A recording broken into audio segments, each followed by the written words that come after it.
In our next topic, we are going to look at the states, right? Most often in Nigeria, for example, you have 36 states and then the capital. Most often we misuse this terminology, states, right? We see states as these independent entities within a country. Like in USA, they have the 50 states. In Nigeria, we have the 36 states. Also, we also see states as a sovereign entity, a country, right? So I'm going to explain the concept of state for us, state, nation.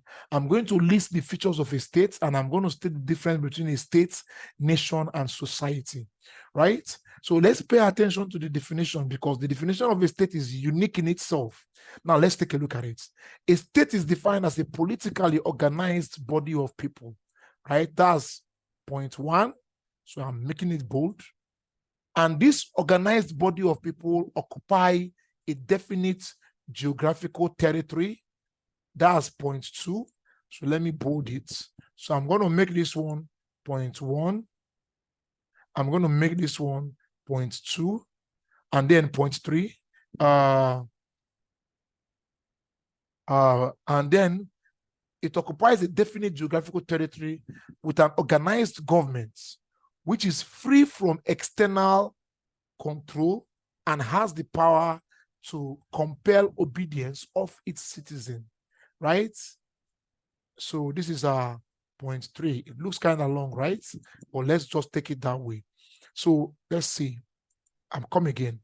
A state is a politically organized body of people occupying a definite geographical territory, having an organized government, right? So, no, sorry.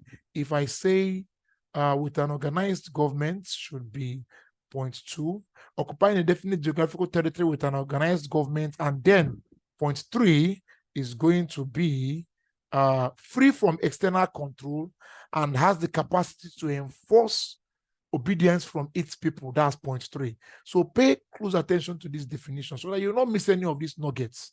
One, politically organized body of people. Two, occupying a definite geographical territory with an organized government. Three, free from external control, that means sovereign, and then has the power to enforce and conduct the affairs of its people. These are the 3 points that you must possess when defining a state. So let's look at some of the features of a state. So if you look at this definition here, you will start seeing some of its features already in the definition. A state has a definite population. It has a given territory. Nigeria is in West Africa. You can't say Nigeria is in Europe. Nigeria occupies a definite geographical location. Nigeria has a definite population. Nigeria has a government, right? Nigeria is sovereign. That means it has the power to, it is politically independent. It is independent of any other nation outside its territory. And a state is permanent. Remember, government can change while a state is permanent, right? Let's go further. So a nation is a group of people who have common history, language, custom, tradition, culture. So this is the tricky part here right now. So is Nigeria a nation? I don't think so. Is Germany a nation? Maybe yes, right? So Germany can be regarded as a nation state. It is a nation and also a state.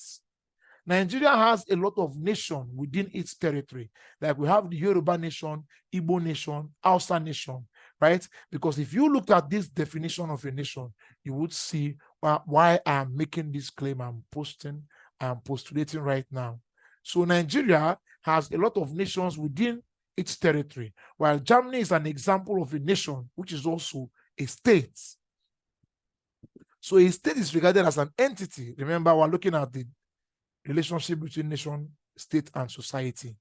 So an entity that is set up in place to conduct affairs of the people living within its territory. An entity, sovereign entity set up to conduct the affairs of those living within its territory. And these citizens within its territory owe it total obedience. Society, on the other hand, is every kind of relationship, every degree of relationship which people enter into within their nation, within their states. This relationship can be organized, unorganized, can be direct, can be indirect, right? It can be seen in the church, it can be seen in the family, it can be seen in estate meetings, it can be seen in markets, right? But remember, the state, the society is underneath the state. right? While nationhood is all about people that share same culture, same language, same history, and the likes. So a nation is regarded as a body of people who feel themselves to be naturally linked together. They share the same belief, same language, same culture, etc. Right? So let's note this point. So we can say that a state, if we want to differentiate them, a state is not the same as a society. A state is the framework under which the society is built, under which all these different relationships in the society happens, right? So society applies to all of our human communities and the relationship that takes place therein, right? So take note of these key points. It's very important, right? So I'm going to rest my case here. When I come around, we go to the next topic. Remember, we looked at a state, nation, and society. We discovered that the state is the umbrella under which the society can take place, can exist, right? Even a nation has its tentacles deeply rooted in a state, right? So if you have any question, meet me in the comment section. I'm going to answer it. But take a look at our objectives once again. You can be told to define a state, right? So we also saw the features of a state: population, territory, government, sovereignty, permanence. While a state is permanent, the government changes from time to time. We discussed all this, right? So do have a nice day, and I'll be meeting you in the comment section. If you have any views, if you have any opinion you want to I'm going to be there to trash it out with you. So meet you in the next class.